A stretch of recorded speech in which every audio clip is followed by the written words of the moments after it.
Right, this is a quick one about some tips and tricks to take your Hangouts to the next level. It's Thursday morning, 9:30. I've just been on 2 Hangouts with 2 colleagues. Great stuff happening. But here are a few tips and tricks that I wrote in my notes to give to them that I thought would be useful for everyone. So here we go. First of all, let's get, there we go. Let's get a Hangout going so that we can use this as a good sample scenario.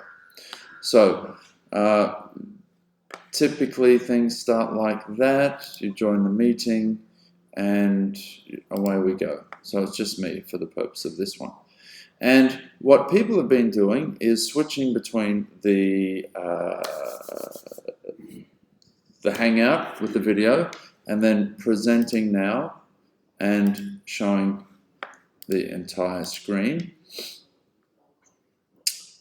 And that then shows the screen. And then they're switching to their presentation and talking, and then coming back to the, where is it, which tab? To the presentation to see the chat.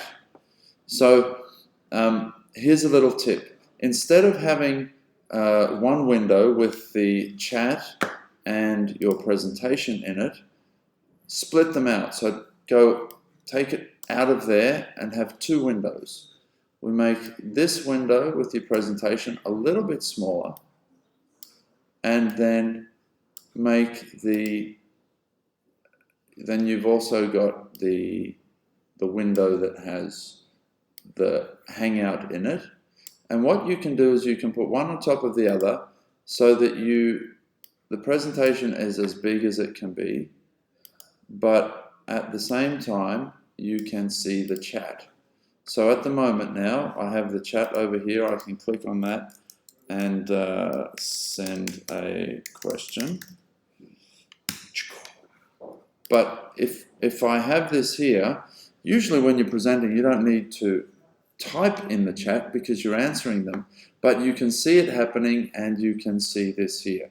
Now the kids will also know that you can see the chat, so that might help them to make sure they're following or meeting the expectations. So that leads to the second and third tips. So first tip, that's tips, Stagger windows to show chat.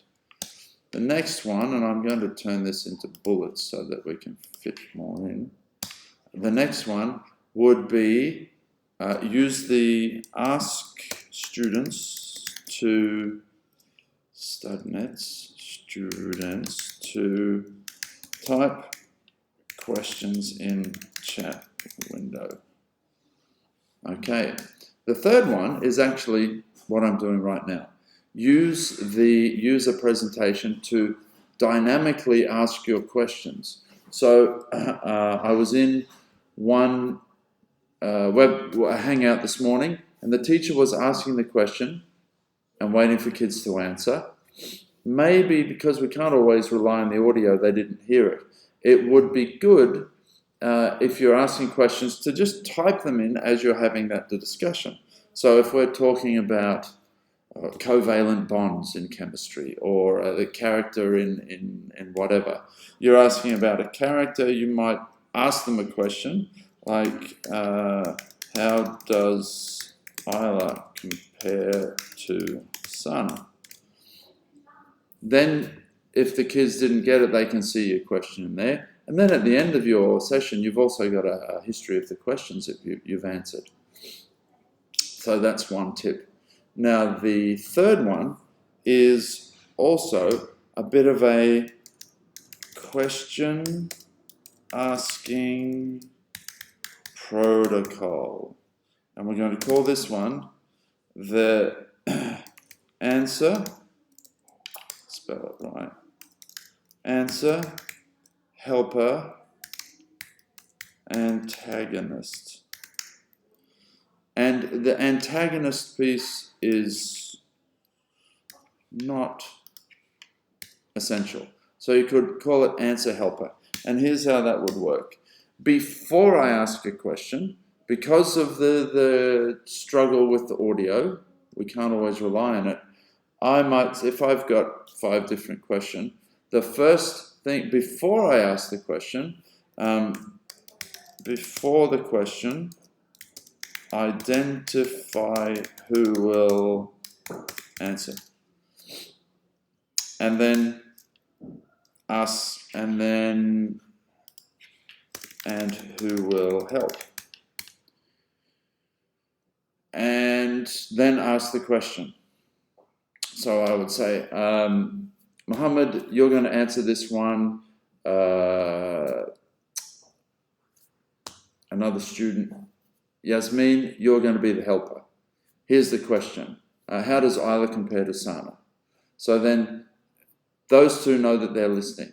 The antagonist is someone who's going to disagree or pose a challenge. So you might say, Fareed, this is a question for you. Yasmin, you'll be the helper. But Sarah, I want you to be the antagonist.